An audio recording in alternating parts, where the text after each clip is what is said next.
So, ito na yung mga na-harvest namin, guys. Ayan. Nagado.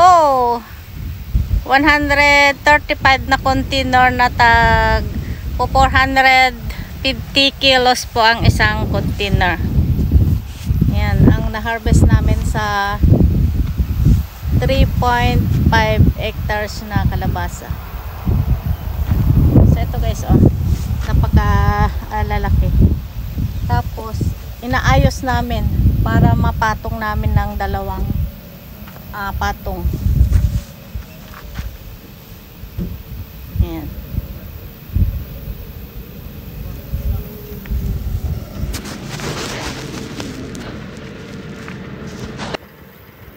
So, ayan.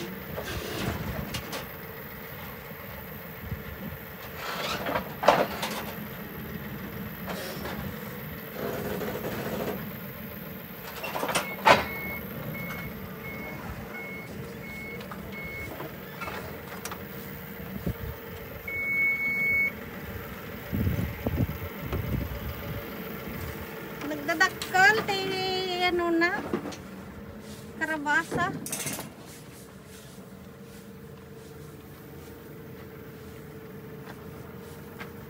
Halos pare-parehas ang size, guys.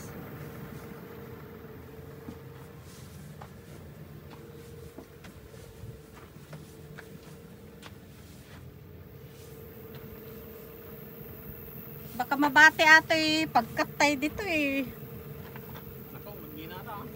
karabot. So, dapat ikatun dito yawan sa muta. Taira.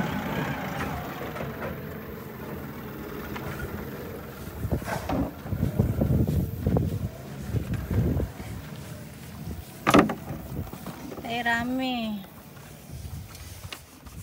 Gusto. Tamaan na Tamaan? Made? Kati ka na na kuha na sa tita. May katuwang ako na balik bukol na titing na. Oo. Matama natin na Islagjay. So katabasit. Ayun, matamaan natin. So, ito na yung mga kalabasa namin na na-harvest. Ayan. Pinagpatong-patong namin. Tapos, ayan. Uulan po mamayang gabi. Kaya tinatakpan namin. Ayan. So, ganito po siya kalalaki. 140 na container na tag 450 kilos ang isang container. So, ito yung na-harvest namin sa 3.5 hectares na kalabasa. Tapos ito guys, maglalagay ako dito ng kalabasa na ipamimigay namin. So ABC po ito, ABC. So ito yung pinitas namin ng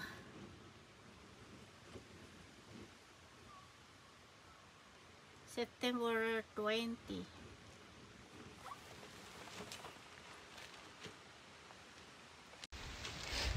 So ayan, kukuha ko ng kalabasa na ilalagay ko dito sa container para may ipapamigay tayo.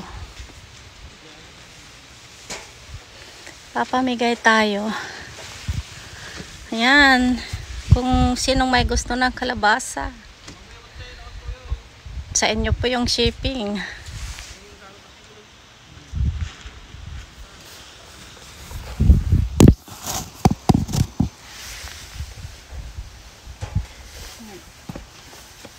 Ay.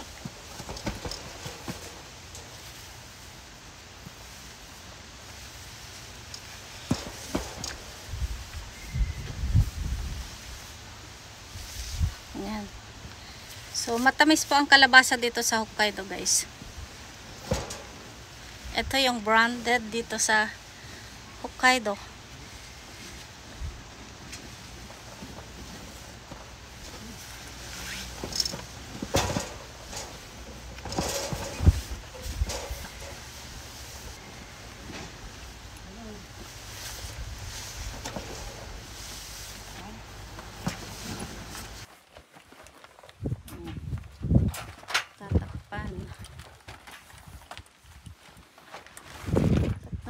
mabasa. Kurang samot na tento.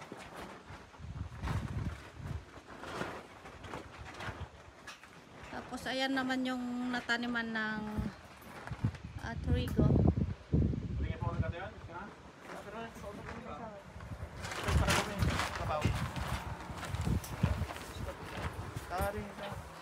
Yes.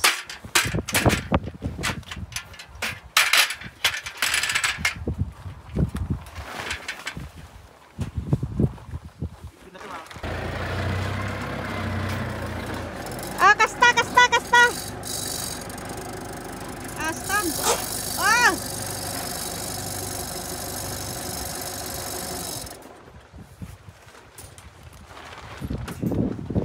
Tapos eto guys, may peras din kami dito sa bukid. Ayan, napakadami din niyang bunga. Doon sa taas, ay hindi kita. Ayan, ito ang peras. Ayan, napakadaming bunga. Dito lang sa bukid. Ayan sila. Tinatakpan namin yung mga kalabasa na harvest namin. At uulan po mamayang gabi.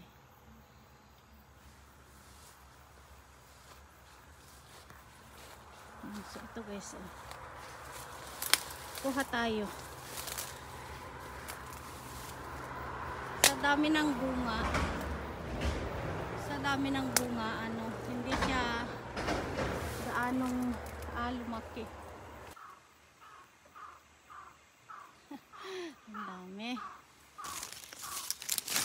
Ang daming bayabas po rito guys.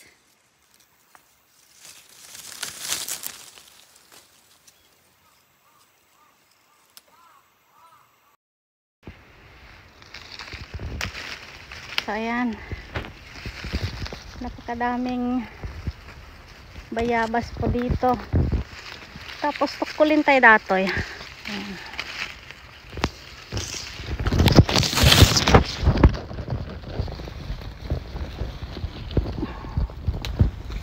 Ayan, tukulin tayo langin. Ayan. O diba? Ayan, tinukul-tukul tayo.